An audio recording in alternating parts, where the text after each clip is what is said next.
And who else have you had to work with as part of like a book team to publish and produce a book? Okay, let's see here. It starts with the original idea. So that's the author writing things out. Then you need some proofreaders at some point. Proofreaders. As you get along with, as your script or your story moves along, you need people to read it and check it. Yeah. And then, okay, once you finalize that, you need like a final editor or a final proofreader. Right. Okay, the story's done. Now you got to find an illustrator. That might be that's a process. And then that's finished. Then you got to put that together. You need if the illustrator may or may not be able to add the text. Right. So usually they can, but sometimes they can't. So then you need a formatter. You got to find one of those. A formatter. And they put the book together. Illustrations, text, and whatever else. So then you have the final PDF. Yeah. What are you going to do with it? Are you going to upload to Amazon for print on demand? Or are you going to find a printer? Right. By yourself, and your book's good to go. You're going to print that by yourself. Yeah. And then you got to find a printing company. And you got to talk about cost, how many, and so it's quite the process. Yeah. But that's just the beginning. That's the easy part, right? Oh, right. Because say you find a printer, you get 1,000 books, and you're proud and you're happy you got them in your home or on storage. Yeah. Now the hard part, and every author knows the marketing is the hard part. The marketing, yeah. So then you either can do it by yourself if you're Superman or Superwoman, or you gotta find, like you're saying, assistants or helpers to help a marketing team. Yeah. Or at least one person to help you.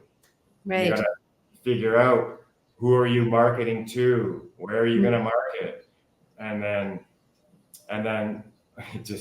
there's actually tons of steps. And then if you're successful at that, then you have to mail out all these books. You have to get addresses, go to the post office if you're doing it by yourself, which I did. Yeah. And then mail them out physically. That's another thing. So, and then after that, there's post marketing. So if you send I donate some to some animal sanctuaries, for example. Yeah. So I'll just people, they might learn about your books through. So one of my books is on PETA. So some animal sanctuaries would, I like this book, and they contact me, Scott, we're doing a fundraising. Can you send us 10 or 20 books? I'm like, sure. So then I do all that, and you also have to, you're going to sign the book and put a little note to each kid. Then you got to send that. So then afterwards, you want to have a little bit of self-promotion. So then you have to ask, can you please send pictures of, some children holding the book, or a group picture with my books? I would really appreciate that. And then, just ask once and you let it go. Sometimes you got feedback, sometimes you don't. Right. So then then there's post-marketing. Then you got to put those pictures on FB or IG or whatever, and you have to write something. And I'm sweating just talking about it. Yeah. Wow. That's a life of, there's probably easier ways to do it. But that's how I've done it in the past. So wow. That's why it's important, very important, to probably have a book coach like yourself to help you maybe minimize or become more efficient or do things better. Yes. Because I realized, that's why we're connected.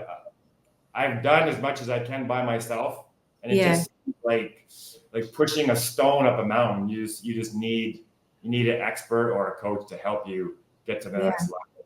So that's why I've been very grateful to meet you and be introduced to your program and stuff.